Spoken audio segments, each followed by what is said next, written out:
how to go from one key to another. So that's talking about modulation.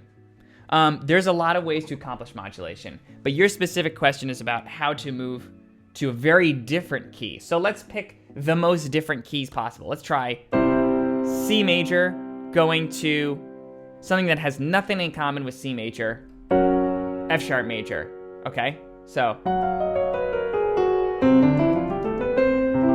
okay, there's a couple ways to do this. The first is called direct modulation. Direct modulation is where we just do it. So we're doing...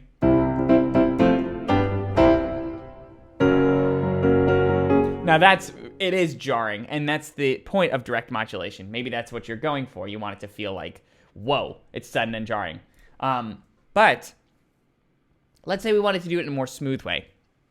Okay, there's a couple elements that are important to know about modulation and about key centers. Key centers get reinforced when we use what's called the dominant chord or the 5 chord to push us to the 1. The reason for this is because of the leading tone inside of a dominant chord. If we're in C major,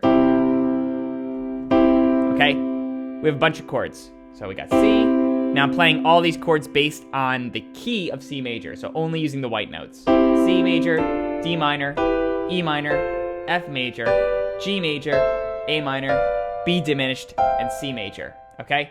Now the names for these chords would be 1, because we're on C major, and the key of C, C is 1. D is 2, like we're going up the scale. 1, 2, 3, 4, 5. So this chord G major is our 5 chord. Now the 5 chord has a B in it. And that B is what we call the leading tone, which is always the 7th degree of the scale. So 1, 2, 3, 4, 5, 6, 7. Now the leading tone is really important. The reason it's called leading is because it wants to lead to the 1. So imagine if I played a scale and went and stopped.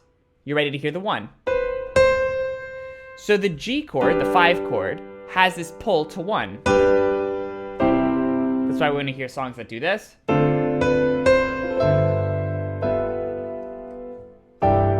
We hear that pull to the 1.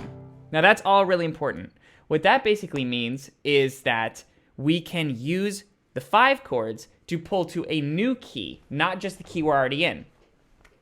So if I play C major,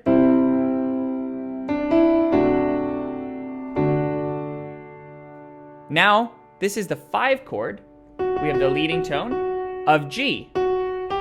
5 chords work best when they're in major if you want to modulate, because that's what has the leading tone. If I did D minor, I wouldn't have that leading tone in there. So I went C, D, which is the 5 of G, called a secondary dominant, to G. Now I can do that to any key. So let's say I wanted to go to the chord we were talking about, F sharp major, okay? So I'd have to work backwards. What's the 5 of F sharp major? Well, let's take the key of F sharp major, count up to the 5. 1, 2, 3, 4, 5. C sharp. So C sharp major is our 5 of F sharp major. So I'm in C, original key. If I want to go to F sharp major,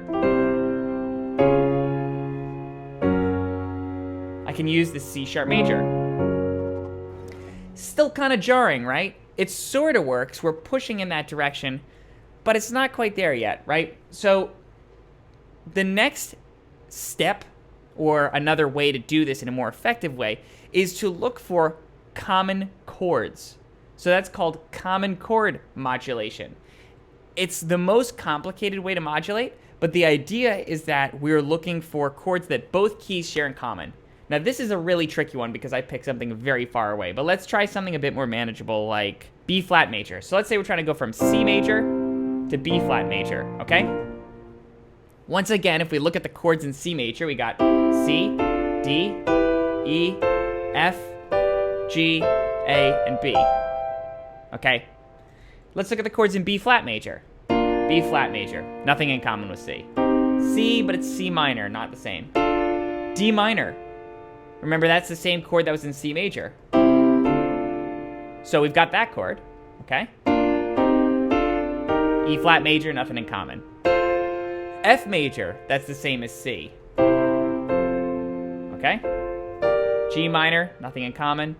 A diminished, nothing in common. So, the two chords that these keys have in common are D minor and F major.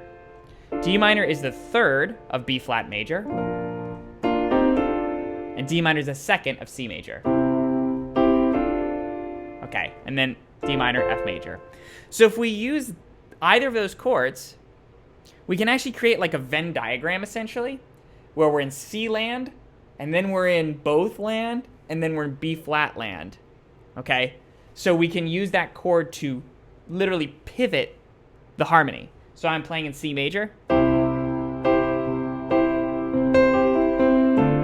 They both have this chord in common. Now I'm in B flat. Now if I want to reinforce that I'm in B flat, instead of just feeling like I'm wandering, I'd use the 5 chord. So the 5 reinforces that we're in a new key. Reinforces the cadence, we could say.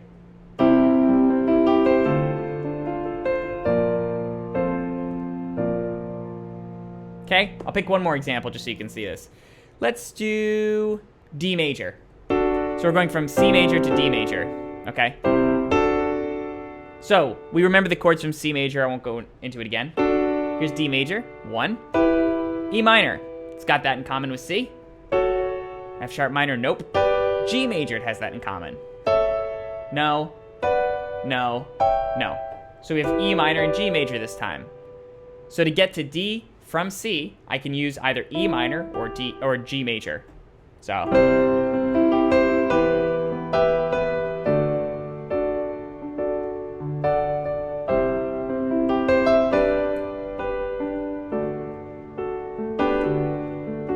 And if I want to reinforce, again, I would use the 5 of the new key I want to use. So.